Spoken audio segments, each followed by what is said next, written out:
这是大洋中最为特殊的一类无脊椎动物，它们有着晶状体般的眼睛、灵活的触手和庞大的脑部，所以呢，这一大家子也拥有着堪比脊椎动物的复杂认知能力和行动能力。一个聪明的多面手就此诞生，它们既能充当捕食者，与鱼类竞争，又为鲨鱼和抹香鲸提供了丰富的食物。那当我们享受完铁板之后的美味，你会好奇鱿鱼的起源吗？从亲缘关系上讲，鱿鱼属于头足类，这是现代海洋中最成功的海洋无脊椎动物之一。头足类的历史也非常的悠久，它们至少活了5亿年了。不过截止今天，我们对头足类的进化依旧知之甚少，因为软体动物很少会形成化石，鱿鱼呢就更麻烦了。这货的起源呢是以大型矿化贝壳的减少为标志的，这是头足类的关键创新。有学者甚至认为这是头足类5亿年里最伟大的创新，因为摆脱了叠甲的束缚后，头足类可以成为速度更快的游泳者，还能获得更好的认知能力。但是呢，甲没了，化石呢就变得更坑了。目前呢，我们比较确定的是，脱壳这一创举最先呢出现在了章鱼的干群中，后来呢可能独立的出现在了开眼游目和闭眼游目中。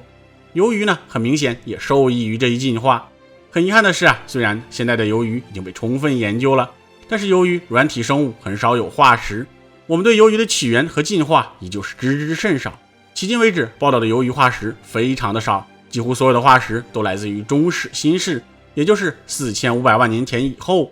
这些化石呢大多是平衡石，也就是支撑鱿鱼平衡杆的小的钙质颗粒。因此之前的研究推测，鱿鱼是在白垩纪古近纪大灭绝，也就是6600万年之后才开始辐射繁殖的。在那次大灭绝中，菊石等有壳头足类动物灭绝了，空缺的生态位促进了鱿鱼的爆发。那么事实真的是这样吗？鱿鱼到底是什么时候起源的呢？想要回答这个问题，我们需要证据，最好呢是化石证据。遗憾的是，鱿鱼的创新太坑了，中生代的鱿鱼化石甚至在化石库中都找不到，因为它们的软组织保存潜力太差了。而且虽然在距今 1.5 亿年前的侏罗纪，学者们已经记录了非鱿鱼头足类的化石平衡石，但是由于未知的原因，鱿鱼的平衡石并没有保存在中生代的沉积物中。那么该怎么解决这个问题呢？2025年6月26日，一项发表在科学上的研究给出了答案。数字化石挖掘揭示了鱿鱼的起源和辐射。文章作者把重点放在了鱿鱼的喙上。所有的头足类都有上喙和下喙，这是一种由基丁质蛋白质复合物组成的独特的硬组织。由于下喙的形态呢因物种而异，而且呢鱿鱼的喙还可以根据其色素沉着模式的大小和生长阶段提供精确的体长信息。这些特征同样适用于化石喙，特别是保留了其3维形态的喙。而碳酸盐结合可能是 3D 保存喙的最佳来源。遗憾的是，由于鱿鱼的喙化石易碎而且形态复杂，因此我们很难从坚硬的岩石中发现和提取。截至目前呢，我们仅描述了一种鱿鱼的喙化石。传统的化石提取技术，包括物理准备和化学溶解，都没能解决这个问题。那该怎么办呢？文章作者开发出了一项新的技术——数字化石挖掘。它可以大规模完美的提取化石，从而实现对传统方法的替代。那该怎么操作呢？文章作者首先将整块岩石转换成全彩的数字体数据，这可以帮助我们以 3D 模型的形式发现所有隐藏的化石。这一突破得益于一台全自动的研磨断层扫描系统。该系统拥有迄今为止最高的分辨率和使用红绿蓝数据的高性能图像处理功能。随后呢，学者们从日本白垩纪陆架沉积物的碳酸盐结合中收集了鱿鱼的喙化石，其年代为7000万年前一直到 1.1 亿年前。经过处理后，文章作者共描述了263个鱿鱼的下喙，还记录了它们的微米级的结构和色素沉着模式。总的来看，这次发掘收获颇丰。接下来呢，就是进一步的分析。此次发现的大量的鱿鱼化石代表了40个物种、23个属和5个科，所有的物种均被分配到了开眼游目或闭眼游目的名下。至于长度方面，在这里发现的鱿鱼喙化石的长度呢，从 1.23 到 19.32 毫米不等，平均值为 3.87 毫米，约为我们已知的唯一的鱿鱼化石喙尺寸的 6%。 再加上这些化石喙的最小厚度始终小于10微米，由此可见，大量鱿鱼的喙被隐藏为了毫米级的微化石，这就解释了为什么它们在以前的研究中被忽视了。随后呢，文章作者使用数字化的技术，将碳酸盐结合转移到了鱿鱼化石库。那既然找到了证据，我们来看结果。鱿鱼到底是什么时候起源的呢？本次的研究显示，鱿鱼起源于早到晚白垩世的边界附近，也就是距今1亿年前。随后呢，鱿鱼们经历了快速的多样化，在整个晚白垩世时期，鱿鱼的多样性保持在了较高的水平。这次报告的最古老的鱿鱼包括开眼游目和闭眼游目，而迄今为止，开眼游目的最古老记录是来自于晚白垩世的中期，也就是8500万年前，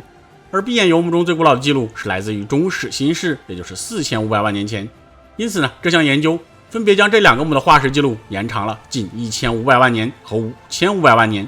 6个最古老的开眼游目物种中有5个都具有在较年轻的地层标本中很少出现的特征，比如说较小的喙和不明显的肩胛骨。而在这6个物种起源后的600万年内，所有其他的化石科都出现了。这些发现就表明，早期的开眼游目的形态演化迅速，而本文中遇到的所有闭眼游目的物种呢，都可以归入一个现存的科。这就说明闭眼游目中真正的现代形态起源的较早。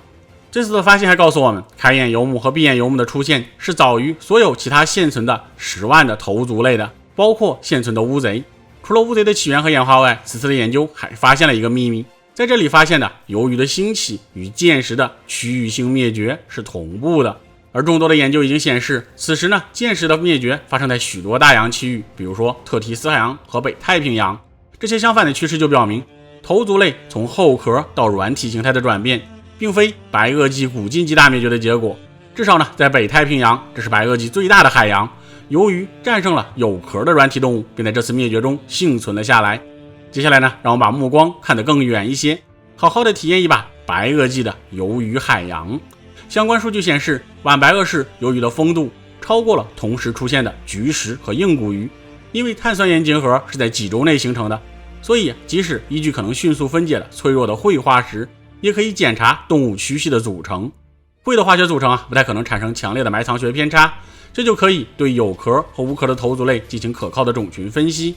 日本晚白垩世沉积物中含有丰富的菊石，这在所有研究的结合中都可以看到。值得注意的是，在这里发现的鱿鱼数量是菊石的 1.1 到 2.6 倍，只有在土伦街，鱿鱼的数量才次于菊石，但它们仍然是头足类群的主要组成部分。